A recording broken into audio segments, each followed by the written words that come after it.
Turkey's heartland, the high plateau of central Anatolia, has been inhabited for at least 8 millennia. Among its most famous regions is Cappadocia, mentioned in the Bible and known today for its eerie volcanic landscape and delicious local wines.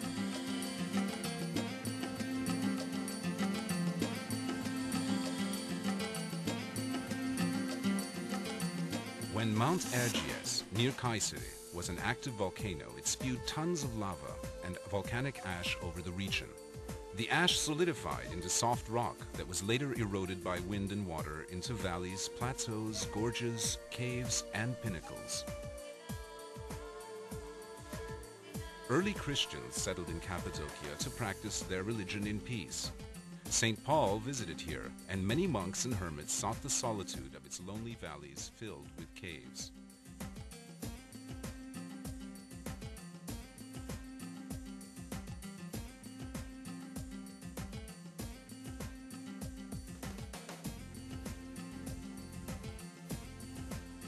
Today, Cappadocia is Turkey's most visually striking region.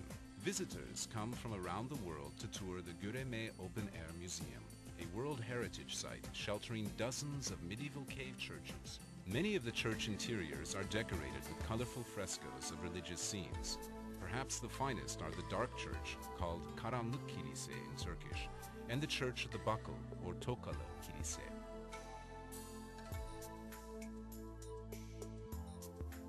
Not far from Göreme is Zelve, another open-air museum. Three steep valleys come together to form this historic area, which is also filled with ancient cave churches and dwellings. The Zelve valleys were actually inhabited until the 1950s. By that time, erosion had threatened the structural integrity of many caves, and there was a risk of collapse, so the inhabitants were resettled nearby.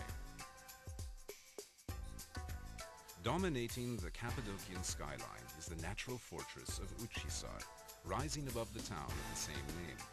This great rock promontory, 60 meters high, was hollowed out and made into a fortress by early settlers. Today, visitors climb to the top through a system of caves and passages to enjoy the spectacular panoramic views from the top.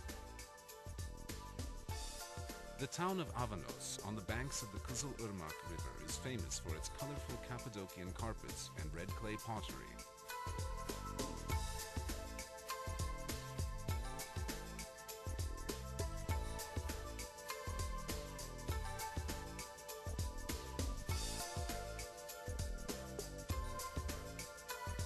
Among the strangest sights in this unusual region are the underground cities, vast labyrinths of tunnels, caves and passages reaching 7 and 8 stories into the earth.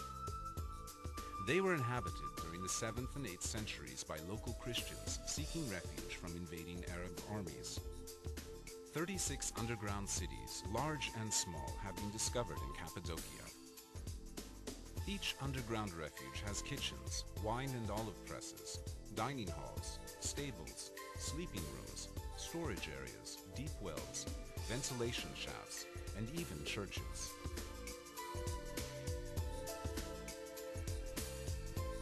The entire complex could be closed off to enemies by rolling huge stone wheel doors across the entrance tunnels.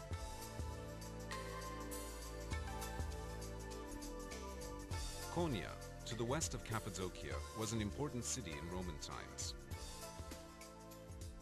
During the Middle Ages, it was one of the chief way stations on the Silk Road, and also the capital of a flourishing empire established by the Seljuk Turks.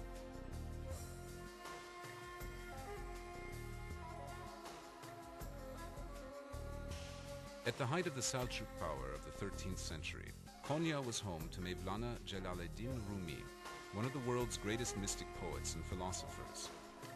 Rumi's disciples became the whirling dervishes, Sufi mystics who seek spiritual communion with God through a captivating circular dance.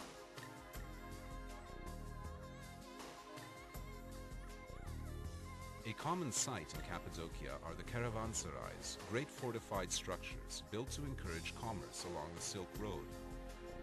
Wealthy Seljuk Turkish benefactors, both men and women, provided funds to build them. They also provided daily food for caravaneers, fodder for the animals, mosques for worship, baths, and medical and veterinary care. Caravanserais were built about 20 kilometers apart, a day's travel by camel caravan. Over 100 of these fine buildings can still be seen in Turkey, many of them in Cappadocia.